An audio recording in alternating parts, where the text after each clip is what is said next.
For the last year, Tulisa Kontos-Stavlos says she's been through hell. A Sun on Sunday sting implicated her in a drugs deal. Last week, the trial against her fell apart when the judge said there were strong grounds to believe the undercover reporter Mazur Mahmood had lied at an earlier hearing.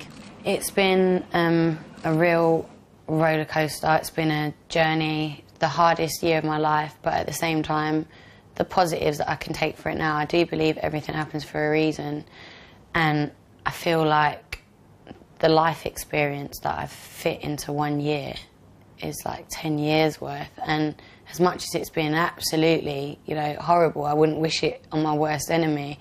At the same time, you learn your real strengths and how strong you are in the worst of situations when you don't have a choice. And I wouldn't have said before, okay, push me to that limit to see how much I can handle. But now that I've come out of it, I feel like a better, stronger person for it. I mean, there were reports that you attempted suicide. Is that true? And if so, I mean, why? I think halfway through, I think I'd done 6 months of the fear and feeling all these emotions, and I was very down, very depressed. And then I found out I was being charged, and I was told that this could probably and will go on for another 6 months, and I could face, up to 4 years in prison. And in that moment, I'd been pretty hopeful, and because I knew what was happening was so wrong, I was like, there's no way they can take it this far. There's no way, they're going to see, we're going to show them our evidence. They're going to see what's happened and what they're doing. And when I found out I was being charged, I just lost all hope. I just didn't have any fight left in me.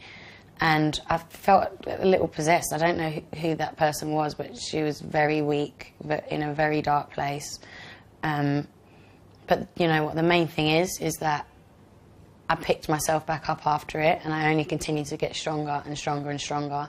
And the person that you see in front of you today isn't the person that was in that very dark place 6 months ago. The fake Sheikh posed as a film producer and led Tulisa to believe she was in the running for a £3.5 million film deal, along with Keira Knightley and Kate Winslet. She says she played up to the role of a bad girl. Do you think you were naive in believing him, maybe? It's funny because I would think me as well. I'm all about tough love, so I'll be like, how could you be so stupid and have a go at myself? But no. The way that they did it was so extreme and intense. Like, I didn't even know that was legal for them to do that. And I'll keep saying it, there's a difference between entrapment and setting someone up. Entrapment is where you set out a trap, and if someone falls into it, they fall into it. A set-up is where you're setting them up to fall, whether they fall into the trap or not. And that is what happened to me.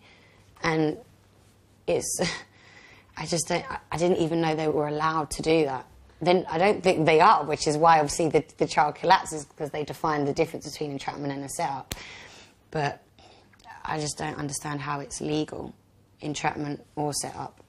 And do you think it came to court because you were in the public eye, because you're a celebrity? Do you think if you weren't, maybe it wouldn't have gone so far? I do believe that. That is my belief, 100%. I mean, do you think that it's a problem that you use the press in some ways? I mean, you're doing this interview, you've made a documentary, you play the game, don't you? Do you think there's any sort of hypocrisy in that relationship, your relationship with the press? I don't think that... Look, part of my work is entertainment, so it's opening yourself up to people and entertaining people. And I fully understand the media and the press come with that, but I don't see how that can in any way, shape or form justify what they've put me through in the past year and what they tried to do. I don't...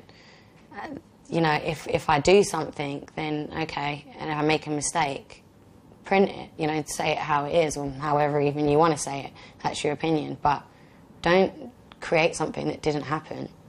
There's no justification for that. And so, no, I don't feel like that justifies it. And even now, I fully understand, in the past, throughout my career, yes, with the media, you play the game, but now, this isn't even about that for me right now. This is about clearing my name.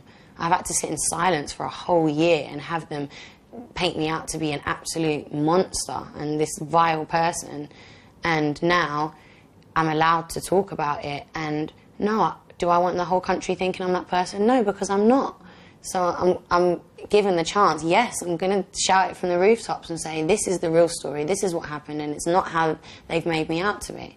Some of the stuff that I'm coming out with is ridiculous. I mean, like, being honest, I'm an X Factor judge. Like, really? Do people think I was running out in between breaks to, like, the local street corner to go and sell some drugs? Like, it's just, why would I need to do that? Well, like, there's no logic behind it. It sounds ridiculous. Last week, Tulisa was in court again and was found guilty of assault. She says she'll be appealing the ruling. Lucy Cotter, Sky News.